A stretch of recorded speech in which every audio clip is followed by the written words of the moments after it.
Hello students, RPS public school की online कक्षा में आप सभी का एक बार पुनः स्वागत है। स्टूडेंट्स, वीडियो सेशन में ये फर्स्ट वीडियो है आपकी क्लास का। और एक बात मैं बता दूं कि आपका जो सिलेबस है फाइनल एग्ज़ाम के लिए वह सभी आपका कंप्लीट हो चुका है। और आज यहाँ मैं आपके इन सभी पाठों को जो फाइनल एग्ज़ाम के लिए होंगे इसकी पुनरावृत्ति का काम आपको बता रहा हूँ, यानी रिवीजन वर्क हम लोग कर रहे हैं। और इसकी स्टार्टिंग यानी शुरुआत से हिंदी विषय में जो आपकी पाठ्य पुस्तक है क्षितिज भाग 1, इसमें जो चैप्टर है उसमें ये पहला चैप्टर है जो फाइनल एग्ज़ाम के लिए पूछे जाएंगे। तो इसी के विषय में आज हम लोग चर्चा कर रहे हैं। और मैं आपको बता रहा हूँ जाविर हुसैन जी के द्वारा, लेखक जाविर हुसैन जी के द्वारा लिखित जो संस्मरण है, उनको जो शीर्षक है आपकी पाठ्य पुस्तक क्षितिज में चैप्टर नंबर 4 पर सांवले सपनों की याद। ठीक है स्टूडेंट्स, इसके विषय में मैं बताना चाहूँगा सबसे पहले कि जो चैप्टर आप पढ़ते हैं, पाठ को जो आप पढ़ते हैं, उसमें लेखक परिचय भी बड़ा ही महत्वपूर्ण होता है। क्योंकि लेखक ने किस प्रकार से इसकी रचना की है, आपका जो चैप्टर दिया गया है, जो पाठ दिए गए हैं, और लेखक का मूल उद्देश्य क्या है। इसके अलावा लेखक के विषय में जो निजी परिचय है उनको उपस्थित करना लेखक परिचय कहलाता है। तो स्टूडेंट्स, लेखक परिचय में कुछ पॉइंट्स होते हैं जो महत्वपूर्ण होते हैं, जैसे कि लेखक के जीवन के विषय में परिचय देना। दूसरा, उनकी जो प्रमुख रचनाएं होती है आप उनको शामिल करते हैं, जिसमें आपको यह लिखना पड़ता है कि लेखक ने कौन कौन सी रचनाएं लिखी है जो प्रमुख हैं। ठीक है स्टूडेंट्स, इसके अलावा तीसरा जो पॉइंट होता है वह होता है साहित्यिक विशेषताएं, यानी लेखक ने किस प्रकार के साहित्यों की रचना की है, उनकी काव्य की शैली, यानी उनका साहित्य किस क्षेत्र में रहा है, वह किस चीज़ से प्रभावित होकर के किस प्रकार के लेखों को उन्होंने लिखा है। इस प्रकार के परिचय देना यह आता है साहित्यिक विशेषता के अंतर्गत, यानी उनकी विशेषताएं क्या है, किस प्रकार की साहित्य है। नेक्स्ट होता है जो आखिरी होता है पॉइंट नंबर 4, यानी भाषा शैली। जब आप किसी लेखक का परिचय देते हैं, लेखक परिचय से संबंधित प्रश्न होता है, तो आखिरी पॉइंट में आप लिखेंगे भाषा शैली, यानी लेखक के लिखने का तरीका क्या है, लेखक किस प्रकार के शब्दों का प्रयोग करते हैं, उनकी भाषा शैली कैसी है, इसको सम्मिलित करते हैं इस शीर्षक के अंतर्गत। ठीक है स्टूडेंट्स, तो आइए शुरू करते हैं जाविर हुसैन के लेखक परिचय के विषय में। पहला है कि जाविर हुसैन का जन्म 1945 यानी 1945 ईस्वी में बिहार के नालंदा जिला में हुआ था। तो स्टूडेंट्स, इसको थोड़ा सा और आप विस्तृत करेंगे और उसके विषय में आप लिखेंगे कि नालंदा जिले के नौनाही राजगीर नामक गांव में इनका जन्म हुआ था, जाविर हुसैन का। ठीक है स्टूडेंट्स, और उनकी जो प्रारंभिक शिक्षा है, जीवन परिचय में आप प्रारंभिक शिक्षा को भी शामिल करेंगे, तो उनका जो प्रारंभिक शिक्षा है वह गांव में ही हुआ था। उनकी प्रारंभिक शिक्षा गांव में ही हुई और उच्च शिक्षा प्राप्त कर उन्होंने अंग्रेजी भाषा और साहित्य के प्राध्यापक पद पर कार्य भी किया था स्टूडेंट्स। और उन्होंने राजनीति में भी सक्रिय भाग लिया और फिर सन 1977 यानी 1977 को मुंगेर में से बिहार विधानसभा निर्वाचन क्षेत्र से निर्वाचित भी हुए और मंत्रिमंडल में स्थान भी उनको दिया गया था। और फिर सन 1995 यानी 1995 को से वे बिहार विधान परिषद के सभापति भी रहे। ठीक है स्टूडेंट्स, तो इतना परिचय आपको देना है जीवन परिचय में। और नेक्स्ट पॉइंट, जैसे उनकी प्रमुख रचनाएं, तो डोला, बीवी का मज़ार, और जो आगे हैं, अतीत का चेहरा, लोगा, एक नदी रेत भरी आदि इस प्रकार की बहुत सारी रचनाएं हैं, लेकिन उन रचनाओं में, इनकी प्रमुख रचनाओं में यह प्रमुख है डोला बीबी का मज़ार, जो आगे है अतीत का चेहरा, लोगा और एक नदी रेत भरी। ठीक है स्टूडेंट्स, इसे आप याद भी रखेंगे। फिर नेक्स्ट है साहित्यिक विशेषताएं। तो साहित्यिक विशेषता में जाबिर हुसैन ने अपने लंबे राजनीतिक एवं सामाजिक जीवन के अनुभवों को उपस्थित किया और आम आदमी के संघर्षों को अपनी साहित्य में प्रकट किया है।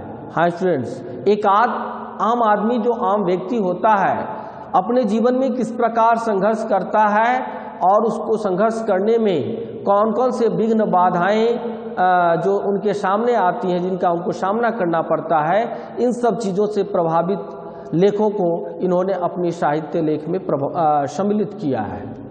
ओके स्टूडेंट्स, और यहाँ उनकी डायरी में संघर्षरत आम आदमी और विशिष्ट व्यक्तियों के सजीव चित्रण की काफ़ी चर्चा और प्रशंसा हुई है। उनकी जो डायरी लेखन है उसमें इस प्रकार से वे एक आम आदमी के व्यक्तित्व, उसके जीवन पर चर्चा करते हैं, उस चीज़ को उन्होंने रचित किया है जो उनकी डायरी में डायरी लेखन से पता चलता है।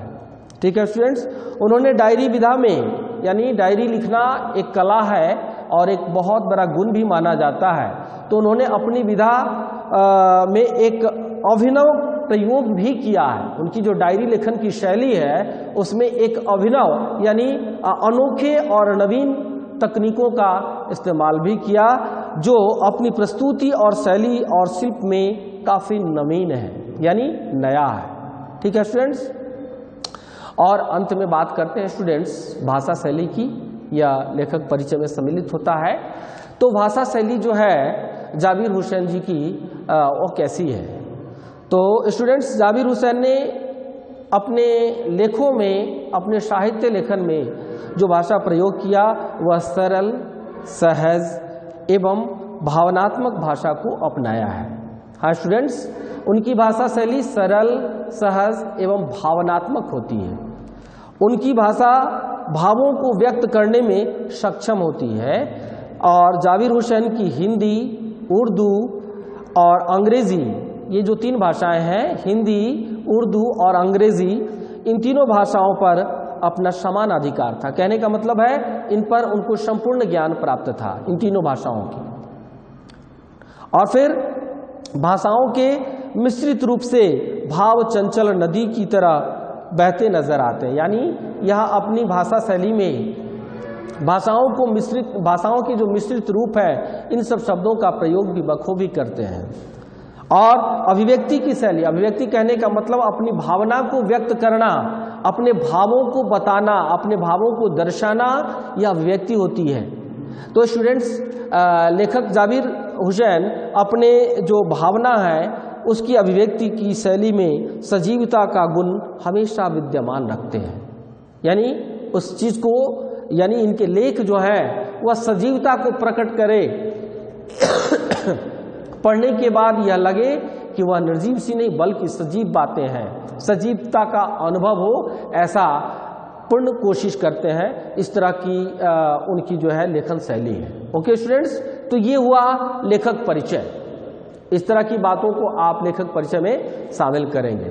ओके स्टूडेंट्स, अब थोड़ी सी चर्चा हम करेंगे आपका जो यह चैप्टर है सांवले सपनों की याद, ये जो शीर्षक है इस शीर्षक के ऊपर। तो स्टूडेंट्स, आपकी पाठ्यपुस्तक क्षितिज भाग 1 में यह चैप्टर नंबर 4 है सांवले सपनों की याद, और उसमें जो लेखक जाबिर हुसैन है, इन्होंने जो लिखा है यह एक संस्मरण है। हाँ स्टूडेंट्स, संस्मरण कहने का मतलब मैंने कई बार कक्षा में आप लोगों को बताया भी है, यानी अपने याद की, स्मरण का मतलब होता है याद का, यानी जो बातें आपको याद है, जो कहीं सुनी बातें, देखी हुई बातें आपके स्मरण में है, आपके ध्यान में है, और जब लेखक इन बातों को जो कही हुई, सुनी हुई, देखी हुई जो बातें होती है, और उनको लेखक जब कलमबद्ध करते हैं, जब लेखन शैली में उतारते हैं, तो हम उसे संज्ञा देते हैं या कहा जाता है संस्मरण। तो स्टूडेंट्स, आपका जो यह चैप्टर सांवले सपनों की याद है, अगर पूछा जाए कि यह किस प्रकार का पाठ है तो आप कह सकते हैं कि यह पाठ जो है वह एक क्षण स्मरण है। क्षण स्मरण यानी लेखक जाबिर हुसैन की याद है, जिसमें जाबिर हुसैन द्वारा जो डायरी की शैली है, डायरी में जो उन्होंने लिखा है, डायरी शैली में ही लिखा गया है यह पाठ। और इसमें लेखक ने सुप्रसिद्ध पक्षी विज्ञानी सलीम अली की मृत्यु से उत्पन्न जो दुख है, जो तकलीफ है, जो अवसाद है, उसी को व्यक्त किया है इन्होंने इस डायरी में। ठीक है स्टूडेंट्स। और सलीम अली की मृत्यु के तुरंत बाद उनकी याद में उनका जो व्यक्तित्व का चित्रण है, उनका जो व्यक्तित्व है उसको चित्रित किया है इस संस्मरण के माध्यम से लेखक जाबिर हुसैन ने। ठीक है स्टूडेंट्स, इसमें आपको पढ़ने में इसकी जो भाषा है वह प्रभावमय और अभिव्यक्ति बहुत ही आकर्षक मिलेगी। ठीक है स्टूडेंट्स, तो हम आशा करते हैं कि आप इस चैप्टर को पढ़ेंगे पुनः एक बार, चूंकि एक बार पहले आपकी पढ़ाई हो चुकी है संपन्न, आप इस चैप्टर को पढ़ चुके हैं। यहाँ केवल रिवीजन मात्र के लिए मैं पुनः इसकी चर्चा पर आया हूँ। और पाठ किस प्रकार का है, इसमें लेखक ने संस्मरण को कैसे आगे लिखा है, इसको मैं नेक्स्ट वीडियो में आपको बताऊंगा। आज के लिए आपका होमवर्क होगा इस टॉपिक से रिलेटेड कि आपको जाबिर हुसैन लेखक का परिचय होमवर्क में आपको करना है। Okay students, thank you all of you.